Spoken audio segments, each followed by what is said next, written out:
माध्यमिक शिक्षण पूर्ण झालं की बरेच जण आपल्याला विचारतात की आता पुढे काय, काय आहेत तुझी स्वप्न.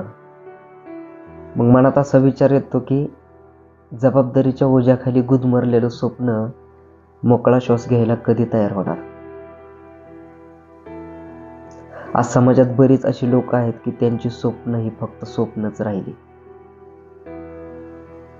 म्हणजे स्वप्नपूर्तीचं घर बांधण्यात त्याची आखणी मात्र करण्यात आली, पण त्याची पायाभरणी ही ती राहिलीच. तरीही माणूस सगळ्या जबाबदाऱ्या पेलत एक धाव आपल्या स्वप्नाकडे घेत असतो. पण जबाबदारी नावाची अवदसा आपल्या मानगुटीवर बसलेली असते ना, त्यामुळेच माणूस मला वाटतं की पावलांमध्ये अडखळत असतो आणि आपल्या स्वप्नापासून तेवढाच दूर फेकला जात असतो. कधीतरी स्वप्नपूर्तीसाठी झगडणाऱ्या पोरांच्या डोळ्यात बघा, बघितलं की संघर्ष काय असतो याचा अर्थ स्पष्ट होईल.